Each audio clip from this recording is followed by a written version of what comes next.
Orieta Kelaj, një emër shumë i njohur, jo në pozicionin e këngëtares vetëm, por edhe si drejtuese e Qendrës Kulturore të Fëmijëve në Shkodër. Po sa e palodhur është dhe sa shumë që merret me fëmijët, e duan jo vetëm fëmijët, por dhe prindrit kanë zëre ati, që kur i kanë çuar fëmijët e Qendra Kulturore, janë shumë të qetë. Megjithatë, një thirrje për institucionet përkatëse që t'i jepet më shumë vëmendje Qendrës Kulturore, më shumë hapësirë, më shumë parkim, se për ato parkime kemi shumë problem për të çuar fëmijët. Edhe ky është një tjetër problematik. Po shikoni edhe çka ata mësuesët me pagesa se janë shumë keq. Nuk po them ndonjë fjalë tjetër, po kujdesuni për të gjitha këto që ju thash.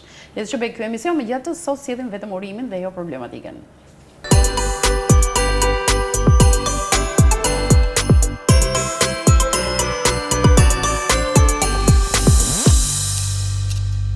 Ose e burë dhe hishme, si gjithmonë.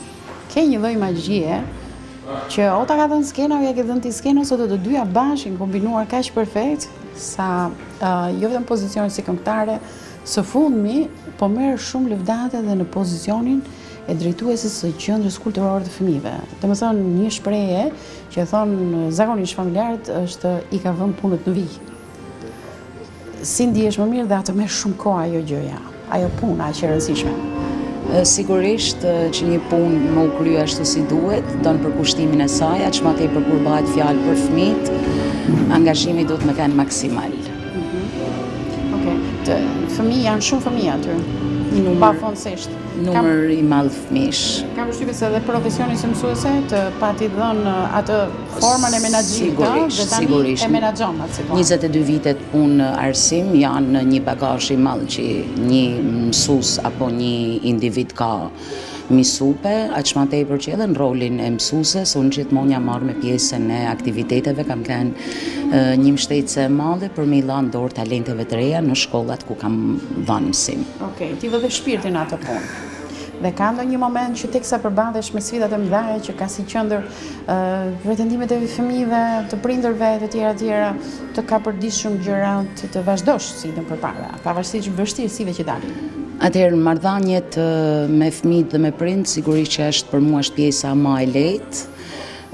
Ndoshta gjanat të tjera janë që na lollin, na krijojnë ndoshta ato vështirësitë, por ne gratë jena luftarake. Ne luftojmë, kur marrim diçka përsipër, do na me çu deri në fund me aq mundësi sa kena sigurisht për me bë më të mirën e mundshme. Sa vite të bën në skenë? Sa vite? I bjen me treg. Për bërë matematikën e moshës. Për pak Glori apo jo, të për pak mushi 50, për pak edhe jo, gjithsejt se s'kam. Pse të duka më e madhe. Pasoj, jo më madhe. Atëherë vite në skenë kam. Nuk lidheshin ai shumë vite. Kam 44. Jam qysh në moshën 6 vjeçare që jam në skenë. E mund të këndoj për të parë 6 vjeç ti? Atëherë. Se di jam këtë fakt. Po të kujtoj, ka kanë një festival në radio-televizionin shqiptar, festivali i fund vitit, edhe ishte kënga e Marinta Krabovarit për kohën. Besoj që moshatarët tonë e kujtojnë atë këngë sigurisht që e majnë pa tjetër. Do bësh vetëm një strof të lutem. Ja, nuk mundem sepse si shumë këngë të atyne viteve, ka një këngë që u kushtote pa, pikrisht. Por e kujtoj, sa të fiket kamera, unë do ta kënoj me kënaqësinë më të madhe. Jo, se ne bëjmë kamera të shejta, lëre fare, mos e thuaj. Ja, dakor. Ku do kalosh festat? Atëherë festa do t'jem edhe për shkak të impenjimeve të shumta që kena në këtë periudhë festive, me fëmijët edhe gjithashtu edhe në pjesën e aktivitetit të me live-et, do t'jem në Shkodër. Në Shkodër. Në Shkodër. Po, gjithë kishin planet, njëri në Gjakov, tjetri jashtë. Ja, në Shkodër, sepse thash për vetim për një angazhime që kam. Ka angazhime dhe të bëjmë ata që gëzojmë, se në vit e ri për fëmijërit, për fëmijërinë e hershme është. Absolutisht, ato e shijojnë edhe, kurse për ne janë angazhime, është punë, por gjithsesi festa dhe gëzime paqim gjithmonë, kja është me rëndësi. Okej, të falenderoj t'ja kalosh sa më mirë dhe bukur. Faleminderit shumë, faleminderit, kënaqësi.